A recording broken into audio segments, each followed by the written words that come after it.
Hello दोस्तों, स्वागत है आप सभी का हमारे यूट्यूब चैनल पर।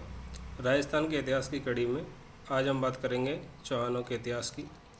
तो चौहानों के इतिहास की पहले बात करते हैं हम उत्पत्ति के सिद्धांत, जिसमें पहला सिद्धांत अग्निवंशीय सिद्धांत है।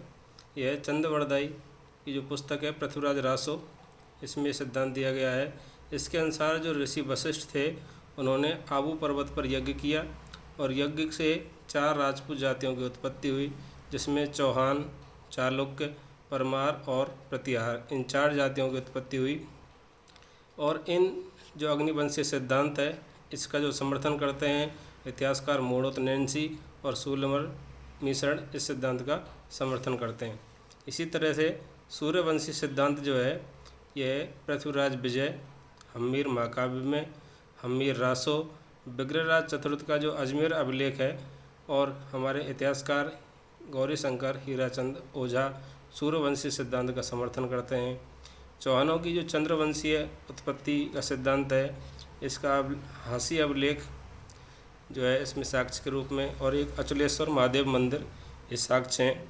ब्राह्मण वंशीय जो साक्ष्य की बात करते हैं कि चौहानों की जो उत्पत्ति ब्राह्मण वंश से हुई है, इसमें हमारा बिजौलिया अभिलेख, चंद्रावती अभिलेख, कायम रासो और इतिहासकार दशरथ शर्मा इसका समर्थन करते हैं। विदेशी होने का जो साक्ष्य है वो कर्नल जेम्स टॉड ये कहते हैं कि चौहानों की उत्पत्ति शक या सीथियनों से हुई है। इसके साथ ही इसका समर्थन विलियम क्रोक और बी स्मिथ भी करते हैं।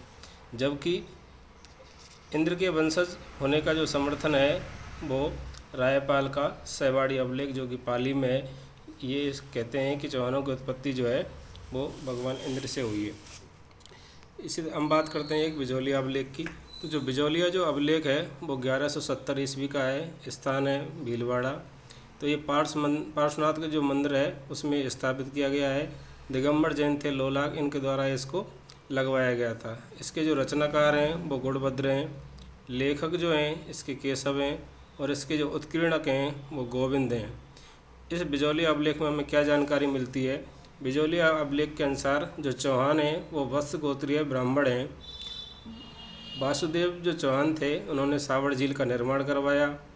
इसमें जानकारी मिलती है कि विग्रहराज जो चतुर्थ थे उन्होंने दिल्ली पर विजय प्राप्त की, और ये जो अभिलेख है वो सोमेश्वर के शासनकाल में लगवाया गया था। और इस मंदिर को रेवड़ा गांव सोमेश्वर ने दान दिया था, और सोमेश्वर चौहान की जो उपाधि थी वो इसमें प्रताप लंकेश्वर बताई गई है। साथ ही इस अभिलेख में कुछ प्राचीन नगरों के नाम मिलते हैं, जैसे बिजौलिया का जो नाम मिलता है वो विजयावल्ली, उपरमाल का उत्तमाद्री, मंडलगढ़ का मंडलकर, नागदा का नागरद, सांभर का साकंबरी, नागौर का अहिछत्रपुर, नाडौल का नड्डुल, और जालौर का जवालीपुर, भीनमाल का श्रीमाल और दिल्ली का दिल का नाम मिलता है। साथ ही इस अभिलेख में हमें प्रशासनिक विभाजन की भी जानकारी मिलती है।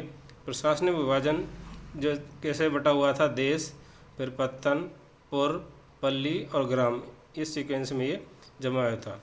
एक रचनाकार हुए हमारे कायम रासो, ये जो ग्रंथ है इसके लेखक हैं नियामत खान, जिनको हम जान कवि के द्वारा जानते हैं। ये जान कवि जो थे वो फतेहपुर यानी जो सीकर में एक कायम खानी नवाब थे, और गोगाजी जो चौहान हुए उनके वंश में इनका जन्म हुआ था, जो बाद में मुस्लिम हो गए। चौहानों की जो उत्पत्ति के जो स्थल हैं, चौहानों की जो उत्पत्ति है वो सपाद लक्ष्य यानी कि सांवर के आसपास जो सांवर झील है उसके चारों ओर का जो क्षेत्र है उसको हम सपाद लक्ष्य बोलते थे, वहाँ से इनकी उत्पत्ति मानी जाती है। और उनकी राजधानी जो थी पहली वो अहिछत्रपुर नागौर थी। इनको चौहान कहने का कारण है रामकरण असोपा जो इतिहासकार हुए हैं उनके अनुसार जो सांवर झील के चहुं ओर यानी कि चारों ओर स्थित होने के कारण इनका नाम चौहान पड़ा। ये जानकारी आपको कैसी लगी? और ये इसी कड़ी में हम लगातार इतिहास को जानते रहेंगे, और हमारे चैनल को सब्सक्राइब कीजिए। Thank you.